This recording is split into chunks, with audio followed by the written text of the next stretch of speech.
In an era defined by economic uncertainty and rapid fiscal decline, the United States now finds itself grappling with a profound and multifaceted crisis. The once promising narrative of robust economic growth has given way to a stark reality, a national economic collapse that challenges the very foundations of the nation's prosperity. Today, we delve into the intricacies of this crisis through the lens of a seasoned insider and political commentator, former National Security Council spokesperson for President Obama, Tommy V. Teor. His insights, drawn from years within the corridors of power, offer a critical perspective on how political narratives have diverged from economic realities. As the nation navigates these turbulent financial waters, it is impossible to ignore the stark contrasts between campaign rhetoric and the harsh truths unfolding in real time. Recent political campaigns saw Republicans passionately decrying even the smallest price increases, such as the $1 rise in egg prices, positioning such trivial matters as evidence of broader economic mismanagement. Yet, the current economic collapse reveals losses that are both far more significant and far more consequential.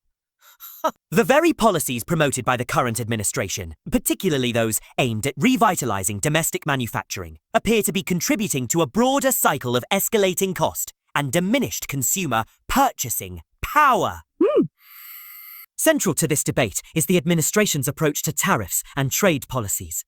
Advocates of these measures contend that imposing higher tariffs on imported goods will shield American industries and ultimately rebalance the economy.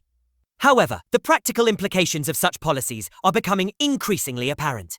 Even if President Trump's strategies succeed in bringing manufacturing back to American soil, the inevitable consequence is an increase in the cost of goods. Tariffs, by design, funnel revenue into government coffers or serve as leverage for tax cuts to benefit a select few, such as influential figures like Elon Musk and other affluent individuals.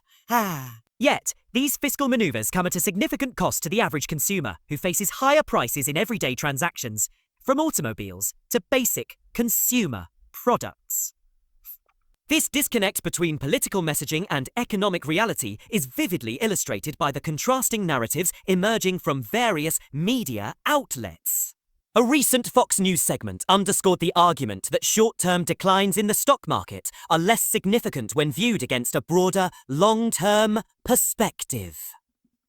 Analysts on the network pointed to 12-month charts of major indices like the Dow Jones Industrial Average to suggest that current downturns are but temporary setbacks in an otherwise positive trend.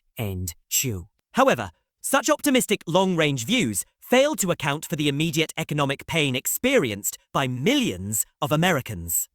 For those nearing retirement, the sudden erosion of 401k values and the rapid rise in consumer prices is not a matter of statistical abstraction. It is a crisis that affects their daily lives and financial security.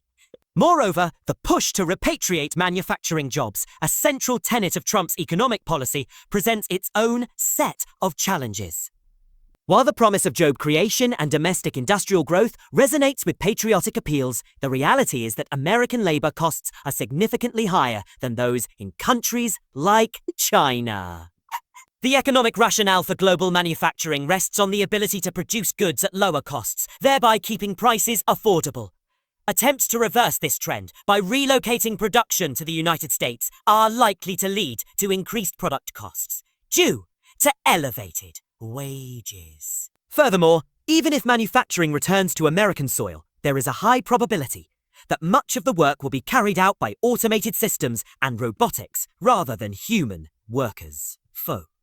This shift not only undermines the promise of widespread job growth, but also contributes to a scenario where essential goods become prohibitively expensive for the average consumer.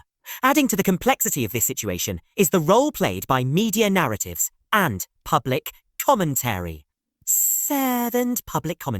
Controversial remarks from figures like Howard Lutnick have drawn widespread criticism and contributed to the polarization of the debate. Lutnick's statements on topics ranging from manufacturing challenges to the comparative quality of beef, where he argued that European beef is perceived as weak compared to American beef, have only served to intensify partisan divides.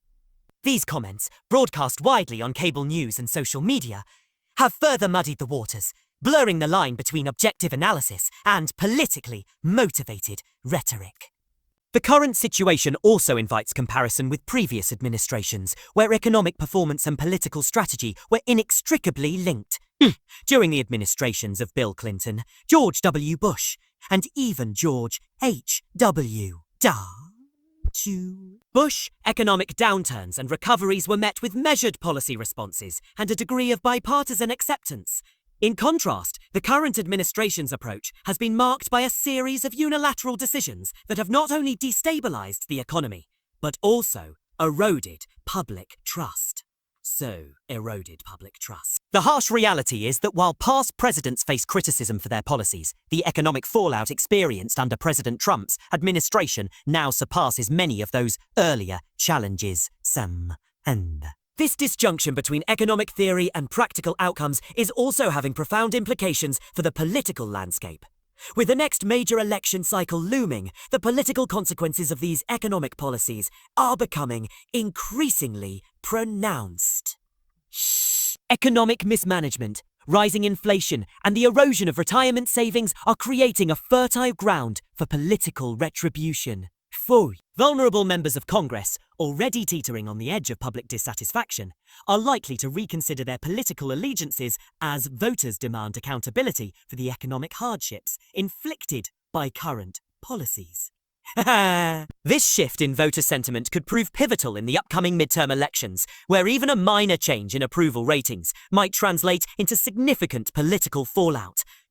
On a broader scale, the international ramifications of these policies cannot be understated. President Trump's economic strategies have not only disrupted domestic markets, but have also sent shockwaves through global trade networks. His aggressive use of tariffs has sparked strong reactions from key trading partners, notably Canada and the European Union.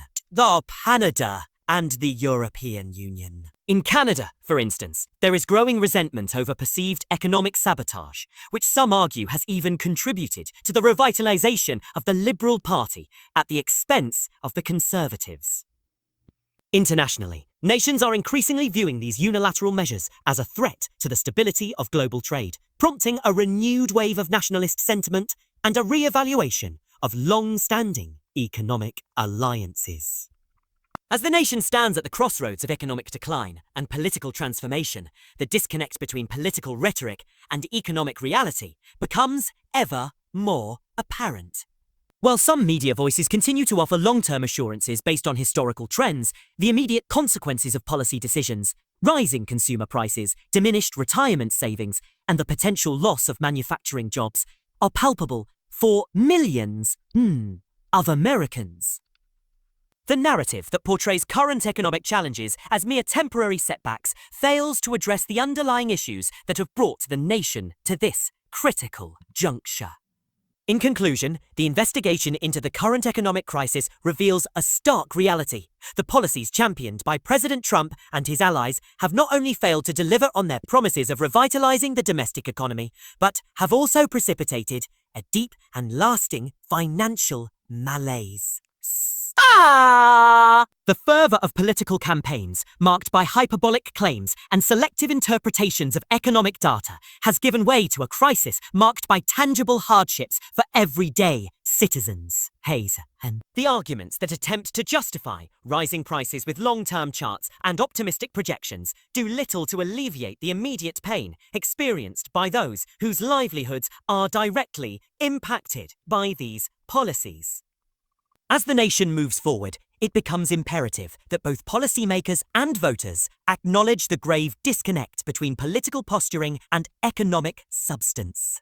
The time has come for a reassessment of priorities, a shift from rhetoric to action that addresses the real and pressing challenges facing the American economy. In doing so, the country may yet steer a course toward a more stable and equitable future, where economic policies are grounded in realistic assessments and a genuine commitment to the welfare of all citizens. The unfolding narrative is not merely a tale of political maneuvering, but a profound examination of the forces that shape the economic destiny of a nation at a pivotal moment in its history.